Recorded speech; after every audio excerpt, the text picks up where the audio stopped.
Sean LeBlanc, head performance coach at CrossFit Delray Beach. Today, I'm explaining the setup and standards of the Lift 2012 lifting competition, a fundraiser to benefit Liz Races the Planet. First, the setup.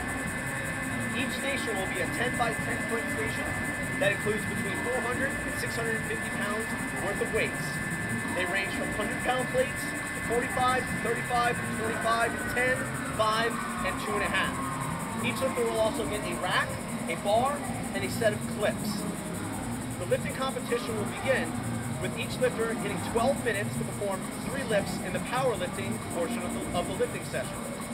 The 3 lifts are the press, the back squat, and the deadlift. Each lift will have a 4-minute cap to it.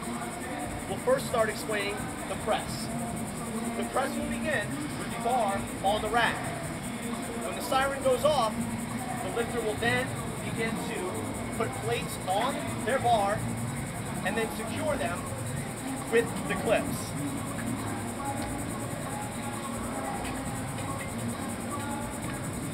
The clips must be on the bar before the lifter can attempt the lift. For the press, the bar is taken off the rack. The lifter steps back away from the rack. The lifter must be in a static position prior to performing the lift. They press the bar up, lock the bar out completely. When the referee says down, they may bring it down and then re-rack the weight. You may get the bar down any way you'd like. If you'd like to bring it down with your arms, fine. If you'd like to drop the weight from overhead, that's fine as well. The lifter is responsible for re-racking the weight onto the rack. A good lift has no knee bend and no rebending of the body during the lift. Also, there is no movement of the feet during the lift from the original starting position. You may rock to your toes during the lift, but the feet may not move from the original starting position. No bending of the body, shoulders, hips, or knees at the beginning of the lift. This is to the referee's discretion. Don't make it close. If there's any kind of movement, the referee will cause a no lift. Any movement of your feet while going up overhead will result in a no lift. Let's re-rack the weight. The next lift we will cover is the back squat. The lifter may attempt either a high bar or a low bar back squat in any stance they choose. For the high bar back squat, Tyler's going to have the bar in a high position on his back. He's going to step away from the rack. He's going to squat until his hip crease is below his kneecap. Go ahead, Tyler. Stand. Good. This would be a good lift. Rack the weight. The lifter may also choose to do a low bar setup.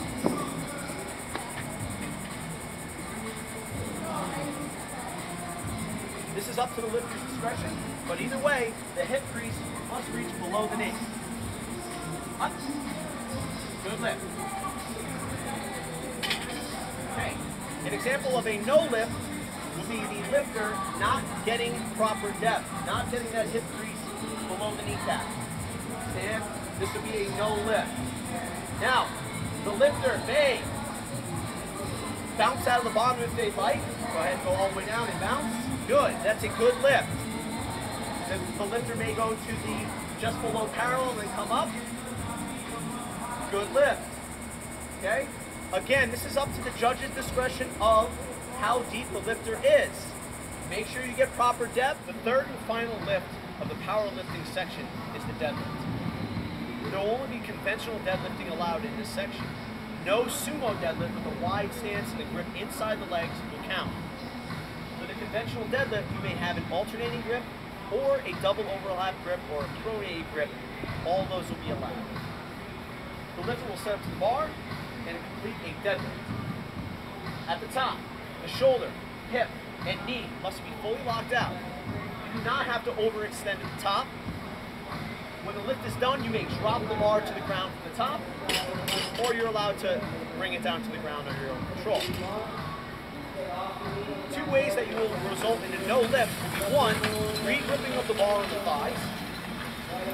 So the bar gets to the thighs, the lifter re-grips the bar, and then finishes the lift. That would be a no lift. And the second way is if the lifter incompletely locks out their hips, knees, or shoulders, and then lets go of the bar. That would count as a no lift. Now we'll go over the standards for the Olympic lifting section of the lifting competition. There will be 3 lifts that are completed in this 12-minute section, 4 minutes per lift. The snatch, ground to shoulder, and shoulder to overhead. First we'll discuss the snatch. You may try 3 varieties of the snatch here. You may squat snatch the bar. You may power snatch the bar. Or you may split snatch the bar. If you choose to split snatch the bar, your feet must end up back underneath your hips before you bring the bar back down. Once the bar is overhead, you may bring the bar back down under control, or you may drop the bar from overhead. Press outs are allowed in this section. The next movement we will cover is the ground to shoulder. You may attempt 3 different varieties of this lift. You may squat clean. You may power clean. Or you may split clean the bar. Again, if you choose to split clean the bar, your feet must end up back underneath your hips before you bring the bar back down. In both the clean and the snatch, the bar must be in a continuous motion from ground to either overhead or to shoulder. No hang varieties of the lifts will be allowed. Tyler will show you a hang variety of the snatch. This will not be allowed. And the hang variety of the clean. This will not be allowed.